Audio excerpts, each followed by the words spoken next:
Zdravím všetkých, ktorí si naladili ďalší nový diel podcastu Dva svety. Oproti mňa tu dnes vítam Bernieho. Dnes som si pozval túto mediálne veľmi známú osobnosť, aby som ho vyspovedal, aby som sa ho pýtal. Uvidíme, čo z neho dostanem. Bernie, vitaj. Ahojte.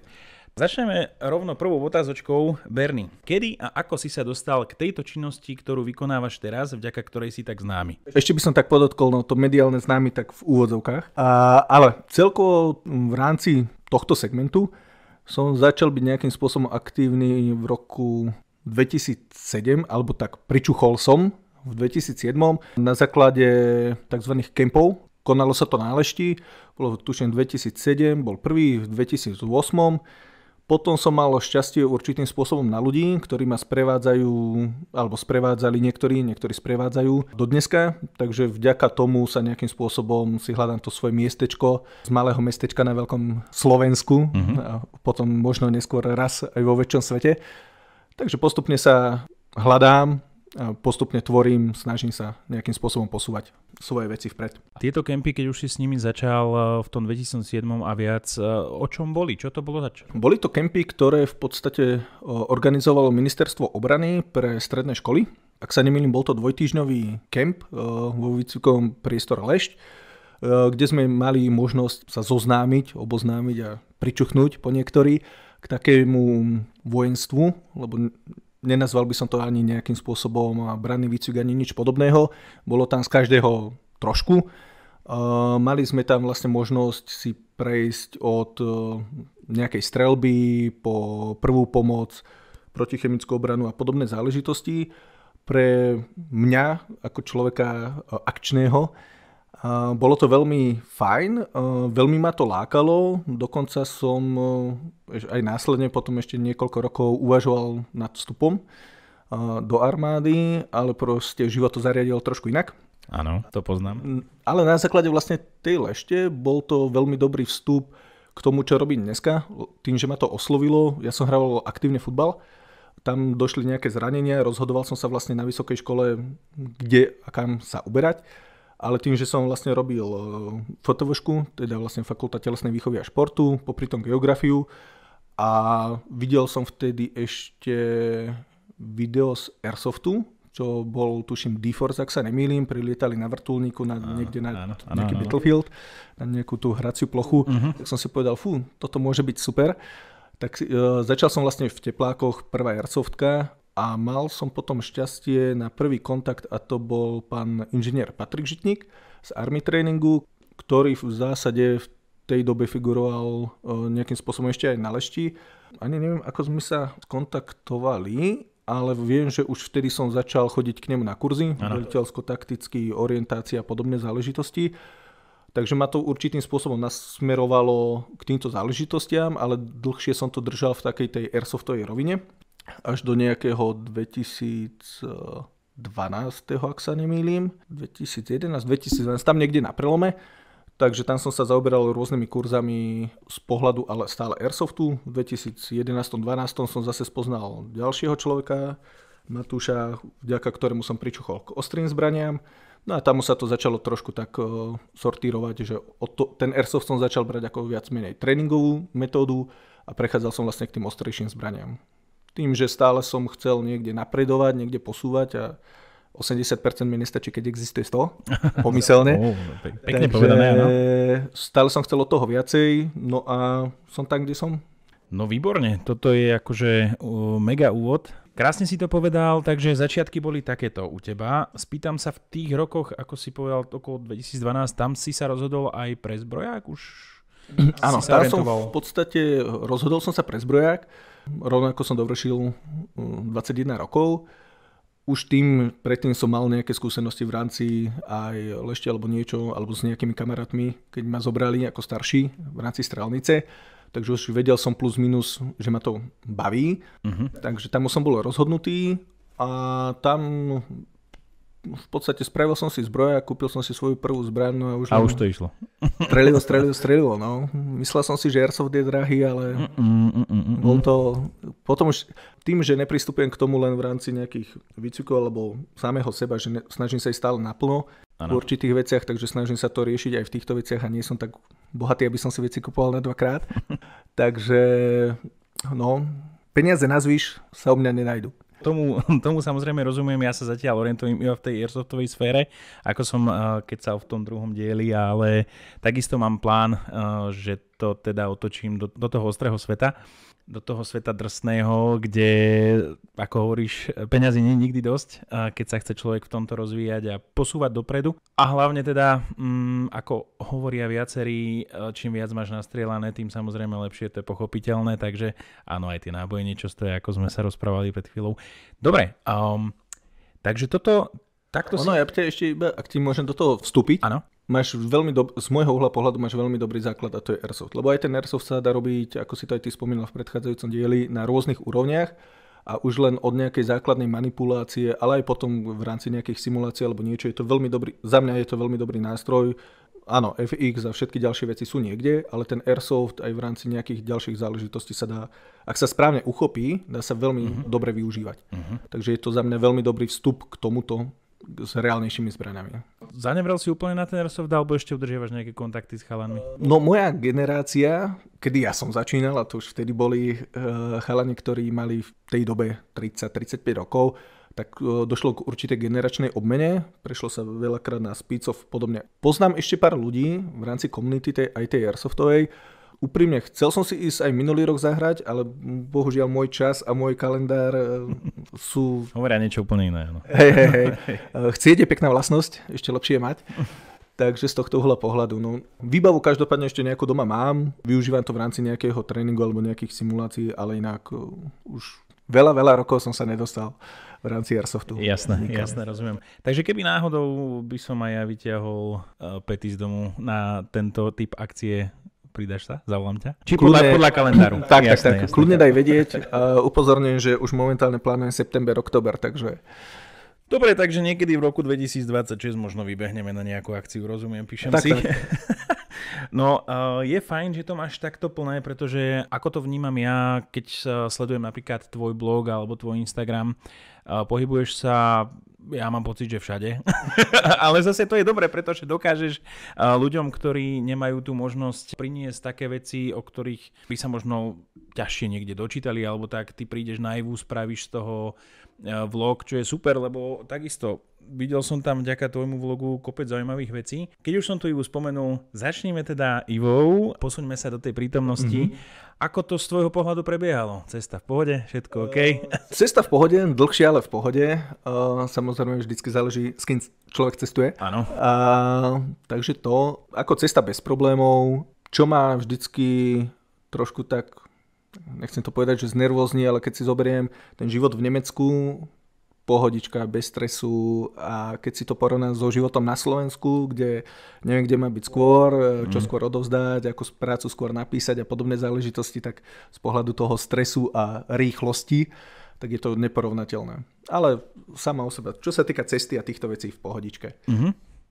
Čo sa týka Ivy, určitým spôsobom, je to môj subjektívny názor, že Iva stagnuje, neprináša sa nejakým spôsobom nejaké úplne inovácie, alebo na jednom mieste je to super z pohľadu obchodníkov, z pohľadu nejakej odbornej verejnosti, že môžem si vyskúšať na jednom mieste novinky, ktoré priniesli niektoré zbrojovky, ale z pohľadu toho, ak hľadám niečo nové, tak začína tá Iva byť na jedno kopyto.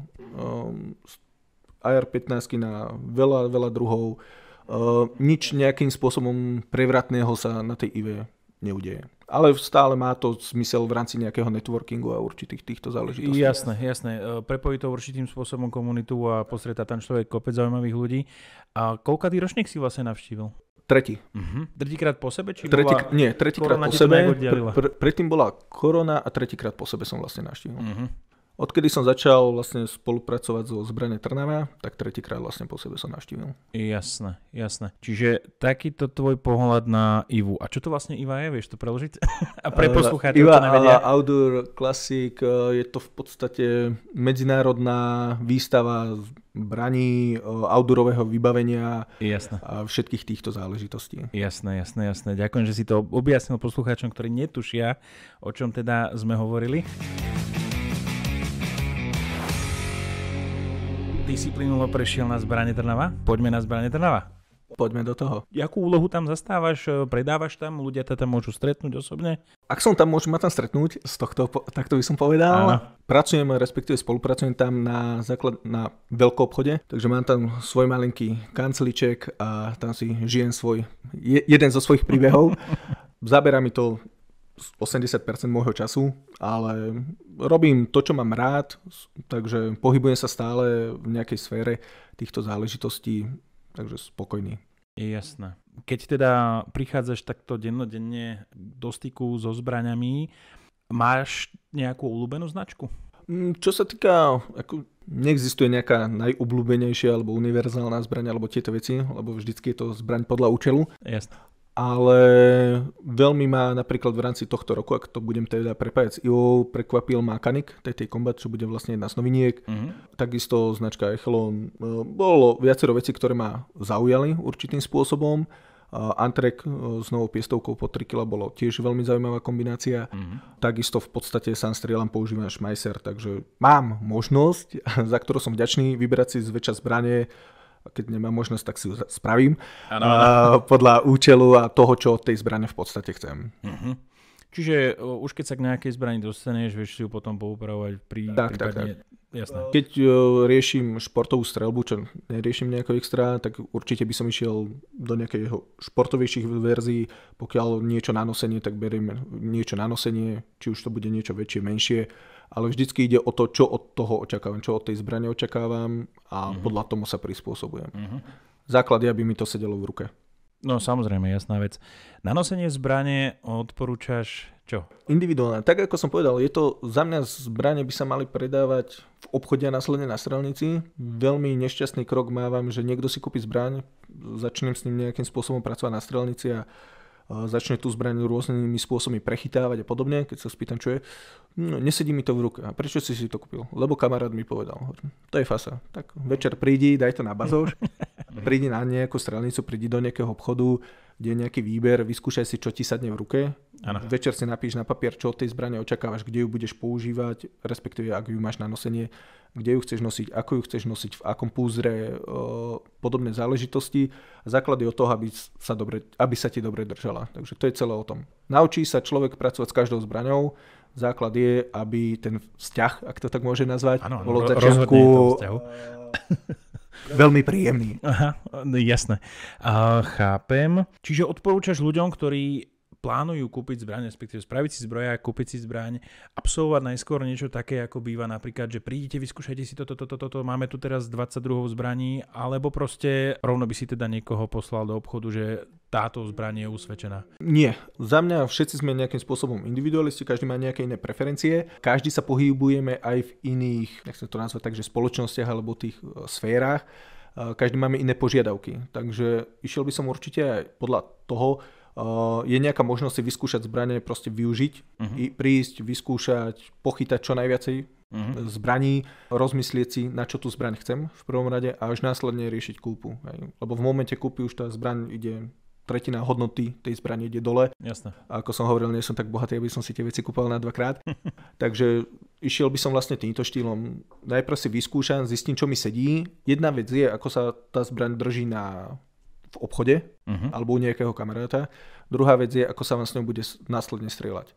Jasné. Takže ideálne si zobrať tú zbraň niekde aj na strelnicu, vyskúšať, funguje, sedí mi to, pasuje mi to, až potom následne riešim tú kúpu. Keď už mám zbrojak, namodelujeme si túto situáciu. Mám zbrojak, kúpil som si zbraň, pre ktorú som sa rozhodol, viem, že mi bude sedieť v ruke. Ako často by si mi odporúčil ísť na strelnicu a púkať z nej? Optimálnych podmienkach, alebo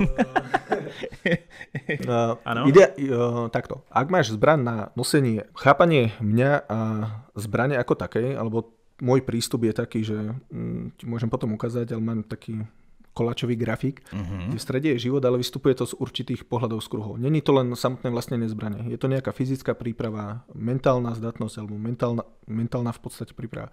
Prvá pomoc, nejaké právne minimum, a až vlastne posledný je ten tréning s tou samotnou zbraňou. A všetko so všetkým z môjho pohľadu nadväzuje, lebo môžeš byť seba lepší so zbraňou, pokiaľ si není psychicky nastavený na tú zbraň použiť v reálnej krízovej situácii, tak ti bude skôr ti bude prekážkou ako užitkom. Takisto pokiaľ nemáš nejakú fyzickú zdatnosť, minimálne základnú, aby si dokázal z miesta újsť, čo je úplne ideálne, pokiaľ je tá možnosť, ale minimálne aj odvrátiť nejaký prvotný útok, kým zistí, že vôbec niečo sa deje, a analyzovať. Ďalšia vec je vlastne vstup stresu, adrenalínu a týchto záležitostí. Takisto pokiaľ nedokážeš rozdýchať tú situáciu, ktorá sa stane, máme nejakým spôsobom amygdalu, niekde zabudovanú, a človek sa rozhoduje na základe troch vecí. Buď stuhne, uteká alebo koná. Pokiaľ sa dá, ja odporúčam vždycky utekať, pokiaľ nie je na výber, až následne vlastne konať. Do toho zase vstupuje nejakým spôsobom situačné povedomie, takže zistiť, čo sa deje, analyzovať tú situáciu, môžem použiť, nemôžem použiť, nezúčastnené osoby. Proste je to celý jeden veľký komplex vecí, ale to som trošku odbočil, tak aby som sa vrátil k tomu tréningu. Určite doporučujem minimálne, hlavne na začiatku, 2 dni v týždni, 3 dni, záleží to podľa času, ale minimálne aspoň tých 10-15 minút, keď si človek nájde, čo není zase nejaká horibilná suma času, keď sa to naráta, všetko dokopy. 2-3 krát týždenne sušiť, minimálne raz za 2 týždne byť na strelnici. Ideálne možno aj raz za týždeň, ale hlavne veľa sušiť a dbať na základy bezpečnosti a bezpečnej manipulácie. To a hlavne v tých úvodoch. Jasné. Takže to určite. Keď sa chcú ľudia vybrať týmto smerom, majú nejakú možnosť si napríklad u teba buknúť nejakú takúto konzultáciu alebo priamo možno nejaký kurzík alebo tak? Samozrejme, stačí mi napísať, či na Instagrame, na Facebooku, kdekoľvek. Momentálne aj pracujem na niektorých veciach, čo mi ešte chvíľku potrvá, keďže obuvník chodí bosý a sa na seba nemám nikdy čas v týchto záležitostiach. Áno. Ale dúfam, že to do nejakého pol roka doklepenem. Všetko úspešne, takže určite táto možnosť je. Stačí sa nebať spýtať, podľa mňa trošku sa vytráca nejaké kritické a analytické myslenie. Jedna vec je to, čo človek vidí na YouTube, podobne, schovám sa za nejaké auto alebo čokoľvek.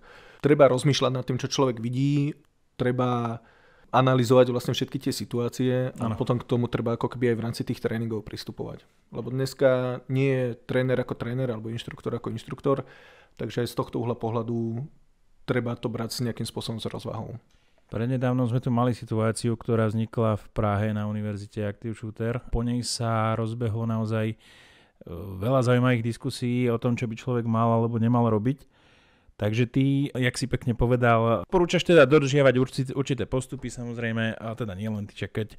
Vravím, na diskusiu toho bolo naozaj po tejto udalosti veľa a veľa si človek mohol aj pozrieť a dočítať si na rôznych weboch. Myslím, že tam boli tie spomenuté 3 princípy, neviem, či sa s týmto stotožňuješ, alebo by si to nejak upravil. Aj tieto princípy, ja len dokončil by som ešte jednu myšlienku. Áno. Je jedno v podstate, kto akú školu navštevuje, akého inštruktora, niečo. Pokiaľ mi niekto na ulici pomôže, za každého jedného som reálne vďačný. Jasne. A to sa týka základne prvej pomoci alebo čohokoľvek. Hej. Nemusí to byť priamo niečo so zbraňou. Čo sa týka teraz tej Prahy, je to veľmi individuálne. Na jednu stranu sú tam určité hľadiska. Hej. Záleží naozaj od tej konkrétnej situácie. Čiže áno, ak myslíš to skry, uteč, bojuj. Áno, tak. Áno, aj sa odzrkadlilo to, že naozaj v Čechách alebo aj v inde vo svete sa s týmto active shooterom alebo s podobnými vecami pracuje. Takže boli tam aj ľudia, ktorí sa zabarikádovali, lebo v podstate z pohľadu toho útočníka skúsiš kľúčku, nejde ti, ideš ďalej. Chceš spôsobiť čo najväčšie škody. Áno. Takže naozaj to funguje. Je to niečo, čo za krátky čas dokážeš naučiť veľké plénum ľudí, takže naozaj z tohto pohľadu sa s tým stotožňujem.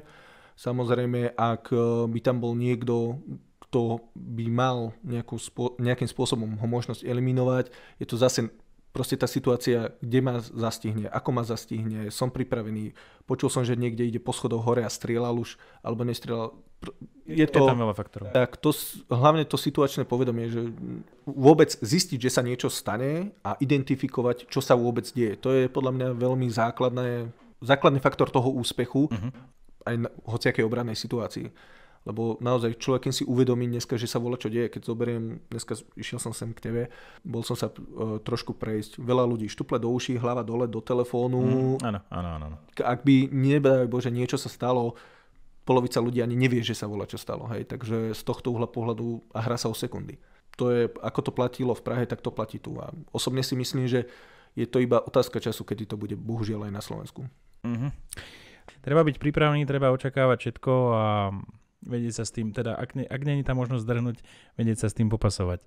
Postrehol si aj takú trošku viac humornejšiu situáciu, ktorá nastala teraz prednedávnom, keď nepustili človeka so škrtidlom na štadión? Postrehol som. Niekde som bol na nejakom kurze, takže som to len tak okrajoval, ale potom nejaké veci. Áno, za mňa aj môjim cieľom a všetkého, čo robím, tak je budovanie nejakej komunity. Hlavne spájať tú komunitu a budovať ju určitým spôsobom a edukácia. Sú podľa mňa základné princípy, aj túto vyslovene, už si nepamätám za konkrétnu firmu SBS-ku, ktorá to bola, ale zlyhala absolútne edukácia toho konkrétneho pracovníka v tej SBS-ke, pretože ja som napríklad, ak si videl aj môj batoh, to škrtilo mám v podstate na ramennom popruhu vždy pripravené a nemal som s tým problém doteraz nikde. Hej. Či to bolo letisko, či to bola Iva, či to bolo kdekoľvek, ak beriem posledných pár dní. Takže úplne bez problémov. Ak si dobre pamätám, že s tým môžeš škrtiť ľudí, alebo čo mu to tam povedal. No, neviem, či škrtiť, ale proste môžeš tým ublížiť. Hej, takže je to len výsledok toho, že proste naozaj na Slovensku chýba tá edukácia a chýba plnohodnotne. Škrtidlá v sanitkách sa používajú tiež posledných pár rokov, pritom najväčší nárast, ak si pamätám, alebo vývoj škrtidiel ako takých bol, ak začal vlastne Afganistán. Ale to platí podobne. Minulý rok som mal ku koncu roka tiež jeden nepríjemný zážitok, kedy som zachraňoval život susedovi, ktorý mal fraktúru lebky, otvorená lebka na 4 prsty skoro. Keď došla vlastne hliadka z obvodného oddelenia, takisto, keď som povedal, že mám v aute veľký batoh IFAK, že nech mi ho vlastne donesú. Keď som kričal, aby mi hádzali niektoré veci, tak dvíhal, je to toto, alebo je to toto. To fakt? Proste bohužiaľ, naozaj na Slovensku sa pracuje, alebo systémov sa nepracuje, či je to, neviem, môj subjektívny názor, či je to z pohľadu obvodných oddelení alebo obvodiakov, keď to nazvem takto, až po nejaké ďalšie hliadky. Keď to zoberiem, spolupracujem s s určitými jednotkami v Čechách, keď zoberiem tam prvosledovú hliadku a zoberiem u nás chalanov z PPUčka, čo sa týka výbavy v aute, alebo výstrojenosti, alebo nejakých ako keby nejakého vzdelávania, tak je to už na neporovnateľnej úrovni. Dokonca viem o niektorých SBS-kách na Slovensku, ktoré sú kvalifikovanejšie, edukovanejšie, aj výbavovo niekde úplne inde, ako u nás zásahové jednotky. Takže aj to je možno, že na zamyslenie. Tak, to je čo povedať. To. Áno, chápem, že je to nejaká určité uskupenie, málo ľudí, ale proste tí ľudia za mňa takto, najkvalifikovanejší by mali byť určite obvodiaci. Vždycky sú prví na mieste, nech sa deje kdekoľvek, čokoľvek, v podstate sú tam ako prví. Minimálne v rámci tej prvej pomoci a v rámci nejakých ďalších vecí mali by to byť práve oni. Chápem, že je to aj nejaký zásah do finančného aparátu tohto štátu, ktorý tiež pomôčime, ako sme na tom. Ale naozaj aj v Čechách sa osvedčujú z môjho pohľadu osvedčujú sa prvosledové hliadky a ďalšie záležitosti, kedy nemôže na výjazd ísť baba s babou a zrazu je nejaká krčmová bitka. No jasné, to je jasné. Bojím sa, že kde to bude za pár rokov, týmto štýlom. Chápem, no je to také neveselé, to je pravda, celá táto situácia, ale stále je tu možnosť, že proste, keď si rozkliknem napríklad ponuky na tom webe tých inštitúcií, ktoré ponúkajú tieto kurzy, si myslím, že je na Slovensku dostatok. Čiže je to naozaj len na tom človeku, že kam a kedy a ako je ochotný sa posunúť, lebo mať takýto kurz, ktorý dokáže proste kedykoľvek, akokoľvek zužitkovať, keď treba niekomu napríklad zachrániť život, je na nezaplatenie, si myslím. A ľudia by mohli do toho viac asi investovať. Nebolo by to rozhodne špatné, lebo podľa mňa aj príjazd samotnej záchranky niečo trvá a je to vzácny čas, ktorý dokáže zachrániť život. V podstate dá sa povedať, že 4-krát som priamo zachraňoval život. Áno, s týmto úplne súhlasím. Bohužiaľ, v podstate môj prípad bol taký, boli sme na jednom školení u Jara Duchoňa v Čechách, vtedy ešte na Slovensku CLS-ko, TCC-čko proste sa nefigurovalo to. Takže sme boli v Čechách na jednom, potom sme boli na týždeň a podobne. Došiel som tam so svojou prvou lekárničkou, kde som si myslel, tutti muči guči vybavená. Veľmi rýchlo som pochopil, že všetko, čo tam mám, môžem... Zavodiť? Alebo 3 produkty som si nechal. Aha. Zrazu z malej lekárničky som začal nosiť taký menší batoh a dneska už nosím plnohodnotný, nosím väčší batoh. Takže je to naozaj o tom, ale povedal som aj po tých skúsenostiach, ktoré mám, či to bolo, že pichnutie epipénov v malej fatre na anafylaktický šok dievčine, alebo pri susedovi, alebo v Tatrách sme išli na teriu chatou, padol pán, rozrazená hlava, našťastie iba koža. Áno. Všetky tieto kurzy v konečnom dôsledku, nebanujem ani korunu, ani do jedného kurzu, na ktorom som bol, a nebanujem ani 1 korunu do tej výbavy, ktorú som dal. Jasne. Aj keď áno, keď mi niekto ukradne auto, skôr sa bojím o ten obsah v tom aute, ako cenu samého auta. A to je zase aj na margo toho, čo si ty spomínal, že na jednu stranu nie je problém v dnešnej dobe si spraviť nejaké školenie. Trošku môže byť problém s tým samotným materiálom, lebo keď sa bavíme, že nejaké... Od tej výbave, áno? Tak, nejaké škrtidlo stojí nejakých 40 až 60-70 plus minus, áno. Keď zoberiem nejaké obvezy k tomu, nejaké ďalšie veci, dokážem sa v rámci toho k nejakej základnej lekárničke plnohodnotnej dostať rádovo v stovkách eur. Som s tým dokázal niečo spraviť. Pozor, len upresním, že nehovoríme o škrtidle, takom tom gumovom šulčeku, čo bol kedysi pribalený v tej československej lekárničke.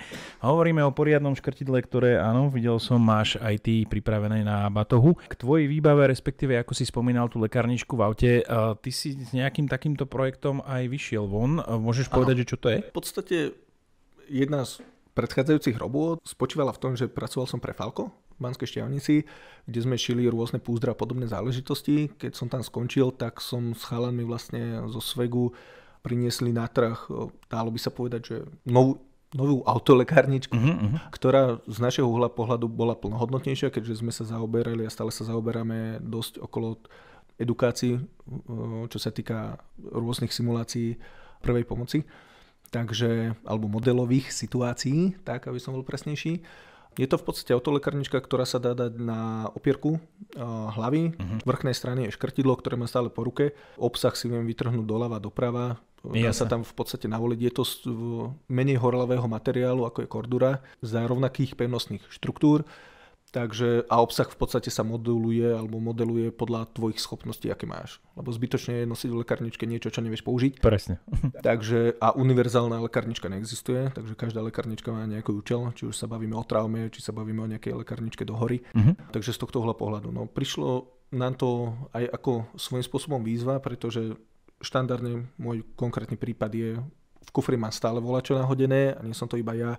Niekto mi nacúva do kufra, mám nejakú autonehodu, nedostane sa do kufra po tú autolekárničku. Áno. To je prvá vec. Druhá vec je, ak ostanem zakliesnený v aute, nespravím takisto absolútne nič. No to je úplne super miesto, musím uznať. Potiahne si to od spolujazca, môžeš s tým robiť, čo potrebuješ. Je možnosť tento produkt niekde vidieť, prípadne si vyskúšať? Je vidieť v podstate v obchode v Banskej Štiavnici alebo u mňa na webe. Ten web, ako som spomínal predtým, niektoré z tých projektov, takže sa prerábajú. Takže vyskúšať, viem ho ukázať, viem ho odprezentovať. Momentálne tým, že všetko je to slovenská výroba, všetko si to šijeme tu v Slovensku. Je to v podstate, dá sa povedať, že v jednotkách kusov, keďže aj ten samotný produkt niečo stojí. No samozrejme. Štandardne dá sa ukázať, dá sa odprezentovať, dá sa s tým čokoľvek. Super. Veľký záujem je v podstate napríklad aj v zložkách o to, ale keď sme sa bavili o nejakom nákupe pre zložky, zväčša to skončí tak, že chalani si za vlastné peniaze kupujú tieto lekárničky, aby mali aspoň niečo. Hej. Proste je to tak, veľmi veľa ľudí pracuje proste s vlastným materiálom. Len aby si mal v obraze, aby si bol v obraze, alebo aj posluchač, keď som ja vyťahol moje nožničky na strihanie pacienta a vyťahla slečna zo záchranky, zdravoťačka tak kúkla na moju výbavu s batohom a jej nožničky, tak moje nožničky Raptory ostali u nej, Ledermanky a o nejakej, keď to poviem tak len, že minul som určitý objem obväzov alebo obväzového materiálu a poviem, že či mi vedia niečo aspoň kompenzovať alebo nahradiť, lebo však bavíme sa o tom, že naozaj dá sa tam ísť v tých lekárničkách do 1000 eur a viac. Ani nehrozilo niečo, lebo sami mali málo. Hej. Takže je to niekedy naozaj, že bavil som sa aj s chalanmi, čo jazdia, keď záchranka ide 3-krát za sebou, nedaj Bože, alebo volať čo z tohto uhla pohľadu, môže to byť fest problém. nehovorím o tom, že by vzniklo niečo ako v Prahe alebo podobné záležitosti. Jasné. Takže pokračujeme po krátkej prestávke, sme tu znova. Povedal by som, že reklamnej, ale nikto ma nesponzoruje. Dobre, takže keď už sme znova na tej strelnici, obľúbená ráž? V podstate obľúbená, no. 9, 2, 2, 3, 7, 62. Rád strieľam celkovo. Neprispôsobujem sa s tomu, že rád skúšam rôzne záležitosti z rôznych zbraní, takže od brokovnice po čokoľvek. Samozrejme, ani by som nepovedal, že obľúbená, ale v zásade najčastejšia. U mňa momentálne ráž je 2, 2, 3 a 9. 223, spomínal si, že máš ten Schmeisser. Čo je to za typ, čo je to za model? Používam dva. Momentálne používam 10,5 palcový a 16,75 palcový Schmeisser. Je to AR-15 z nemeckej dielne. Čo tam k tomu v podstate dodať? Pekná určite, že? Áno. Doplnky na zbrane začínajú byť drahšie ako samotná zbraň. Takže z tohto uhla pohľadu, samozrejme, záleží aj od toho, čo človek chce. Ak sa bavíme o nejakom víkendovom strieľaní, je to stále zvládnutelné, aj keď z toho strelectva taká tá stredná trieda pomaličky sa vytráca. Teraz aj v rámci, lebo pôsobíme aj v rámci Legistelum, sme sa tiež bavili, že prichádza k určitej generačnej obmene, kde staršia generácia pomaličky odchádza, primárne aj polovníci a podobné záležitosti a mladí ľudia proste už sledujú iné trendy. Iné veci prichádzajú vlastne na trh. Áno.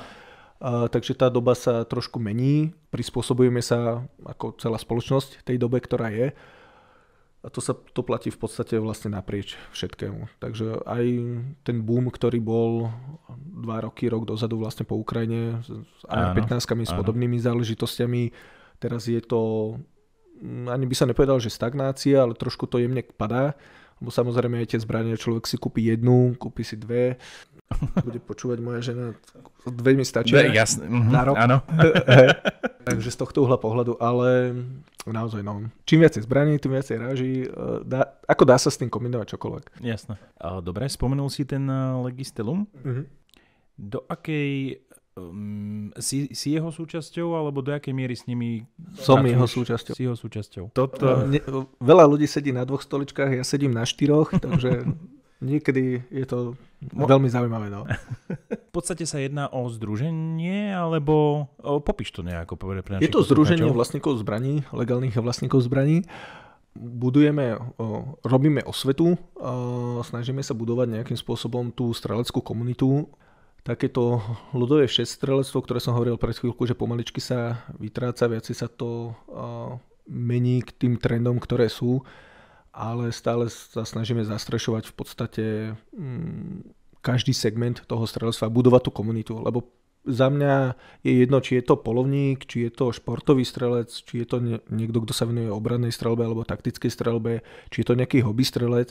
Na konci dňa je to pre mňa človek, ktorý je majiteľom zbrojného preukazu a keď ide na lamanie chleba, čo sa týka nejakého zákona alebo čohokoľvek, na čo máme samozrejme ústavné právo, tak za mňa každý jeden je potrebný. A tým, že na Slovensku v podstate každý sa hrá na svojom piesočku, tak snažíme sa to aj v rámci toho Legistelum to prepájať, hej, aby naozaj všetci sme ťahali za jeden koniec.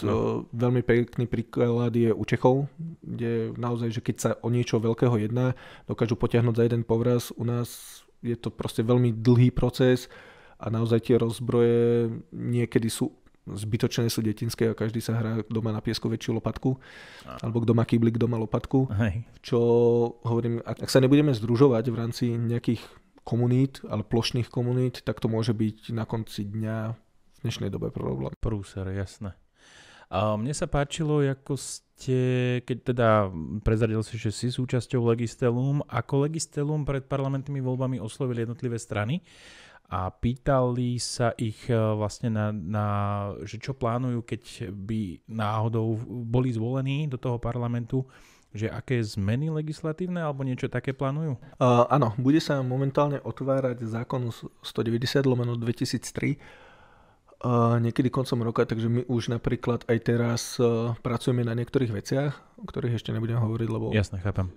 Bude to ešte dlhý proces, ale už teraz v podstate stále sme činní a stále sa snažíme zachovať to, čo je a nejakým spôsobom ešte, ak je to možné, tak vylepšiť to, čo je. Hej, takže ale ešte je veľmi skoro o všetkom hovoriť. Jasné. Verím, že sa dočkáme a výsledok bude stáť za to. Ďakujem veľmi pekne. Prejdeme na ďalšiu kapitolu a to je spomenutý SFEG. Čo to je, kto to je, jak to je? SFEG je v podstate takto. Ja som SFEG ako SFEG. SFEG je značka. Máš SFEG, áno, to máš. Hej. SFEG je značka. Na Slovensku ju zastrešuje Martin Medvec. Ja som k nemu prvýkrát, a to ešte vlastne cez Army Training sme išli trénovať boj s nožom. Takže som sa zoznámil s Martinom Medvecom. Ten systém ma uchvátil, ten čo mal s nožom. Svojím spôsobom mesiarčina, ale naozaj, ak sa bavíme z toho pohľadu, čo je na ulici, takže naozaj dalo mi to takú reálnu satisfakciu, že čo to je. Začal som sa o tento systém zaujímať viacej, tým, že vlastne aj Martin sa posunul viacej k tej Banskej Štiavnici, ja som tam pracoval, ako som spomínal. Ano. Takže sme sa zoznámil som sa tam ešte s Norbertom Melom, ktorý vlastne zastrešuje viac menej, čo sa týka tej medicíny. To je on zase doma. Sadli sme si ľudsky, čo sa týka nejakých názorov, alebo ako by som to povedal. No a spolupracujeme, keď sa dá v rámci rôznych záležitostí. A vy tam máte aj nejakú strelnicu? Je strelnica v podstate v Štiavnici v rámci Tidley Security. Je Kill House, ktorý je veľmi zaujímavý. To som videl. A niekedy, keď budeš mať čas a chuť, býva jeden kurz, ktorý by som ti odporučil. Je to Stress Fight, kde naozaj si vyskúšaš, ako si nastavený po nejakej psychickej stránke a dá ti to veľmi peknú spätnú väzbu. Jasne. Tu som, dá sa s tým následne pracovať, lebo zbytočne. Pokiaľ nemáš nejaký východiskový bod, nevieš, kam sa máš posúvať alebo ako máš so sebou pracovať. A tu sa dozvieš, že aha, takto som na takejto úrovni, takto by som zareagoval v nejakej krízovej situácii a viem sa posunúť dopredu, viem spomaliť, viem robiť s tým ďalej. Lebo ono to neplatí. Z môjho uhla pohľadu, tak ako som hovoril, že to chápanie ako takého, nemusí to byť iba či sa týka zbraní. Ja mám napríklad u seba tak, že ja konám. A to je napríklad aj pri, čo sa týka prvej pomoci alebo nie. No, proste padne niekto na chodníku, tak nečakám a nepozerám sa. Není som priamo z tých, čo chytí rovno hneď 112, ale idem, zistujem a následne až telefonujem. Takisto, či sa to týkalo suseda vo Fatre, v Tatrach, to je jedno. Vždycky sa snažím tie veci riešiť. Hej. A tam naozaj človek zistí, ako je nastavený. Hej. Či stuhneš, môžeš riešiť ďalej, či utekáš, alebo či v podstate konáš. A ako toho človeka na tom kurze dostanete pod ten stres? Nie. Nechcem ísť do detailu, ale v podstate aj v rámci fotovačky a ďalších vecí, čo mám vyštudované, nejakým fyzickým tréningom sa dostaneš aj na nejakú tepovku za nejaký čas. A my ti ten stresový faktor, ale ktorý sa ti odzrkadli samozrejme aj v tom tepe, vieme ti ho dvihnúť za pár sekúnd, kde s tepou už sa budeš hýbať okolo 80-ky a 100-ky, záleží od trénovanosti daného jedinca, lebo budeš vedieť, že niečo sa bude niekedy v priebehu určitého času diať, ale sú ľudia, ktorí v podstate vyskočia na 180, 190, dokonca jedného pána vyplo. To bol taký stres, nával na stresu, že odpadol. Takže sú veci, kedy ľudia si neuvedomia, že náhodne vystrelia. Tento systém, alebo v podstate tento stress fight niekedy bol iba pre zložky. Až teraz, aby som sa nepomýlil, tuším 2 roky alebo 3 roky sa aplikuje ako keby aj pre civilný sektor. Ale k tým tepom sa musím vrátiť, lebo kto vie, ten vie a musím sa aj pousmiať, lebo tým pádom by to na mňa asi nemalo vplyv, keďže v pokoji mám tak 100, hej? Nemalo, ale nemalo a malo. Existuje niečo ako Cooperova stupnica, ak to poznáš? Nie. Je to v podstate stres podľa určitých farieb. Či máš vyššie tepy, ako sa ti odbúra, záleží v ktorej fáze, ako keby sa nachádzaš.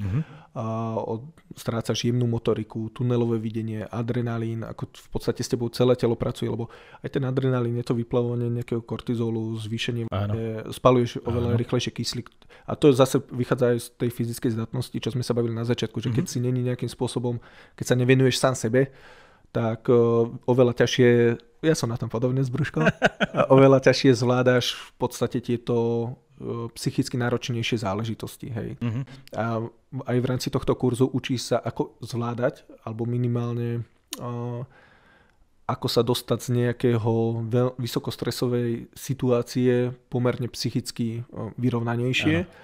A je to dobré nie len z pohľadu, nedaj Bože, streľby niekde na ulici, ale môžeš mať nejakú vážnejšiu autonehodu. Hej? A takisto zrazu, čo sa stalo. A na základe tohto, lebo človek sa učí na základe, alebo najlepšie sa človek naučí na základe nejakých simulácií. To je už ten najvyšší stupeň, tie simulácie. A človek sa učí na základe skúseností. A pokiaľ máš ty nejakú skúsenosť a to telo si niekde zapamätuje a hlava niekde v podvedomí vie, aha, týmto som si už prešiel a mám reagovať takto. Tak tým prejde jednoduchšie. Tak. A oveľa jednoduchšie zvládaš vlastne tú celú krízovú situáciu. A to je, myslím si, aj cieľom, alebo malo by to byť cieľom väčšiny tréningov alebo zmysluplnejších tréningov. Hej. Aby si sa naučil adaptovať ten organizmus na rôzne krízovejšie situácie. No tak to sú veľmi zaujímavé veci. Musím uznať, že dozvedel som sa aj ja zaujímavé nové veci. Postupne sme prešli teda, jak si začal, o čom bola Iva, s čím strieľaš, až sme si teda porovnali brúška. Zatiaľ iba brúška. Čo by si tak relatívne na záver tohto dielu odporučil našim poslucháčom? Robte to, čo máte radi. Nezabúdajte na seba svojím spôsobom. Nechcem to nazvať úplne, že sebaláska, ale všetci sa naháňame za niečím a zabudáme často na seba. Takže určite život je krátky, máme ho iba jeden, treba si ho užiť. Nikdy nevieme, ktorý deň je posledný. Ano. Takže snažte sa robiť to, čo máte radi a hľadajte spôsoby, ako sa veci dajú a nie ako sa veci nedajú. Nádherne povedané. Dámy a páni, milí poslucháči, toto bol Bernie.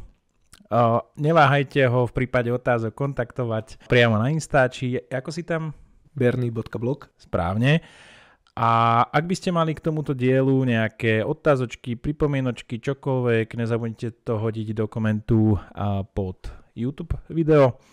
A myslím, že sa dá hodiť komentár aj na Spotify. Takže ďakujem veľmi pekne, že ste to tu s nami vydržali. My sa počujeme v ďalšom dieli a čaute. Majte sa, pekný deň.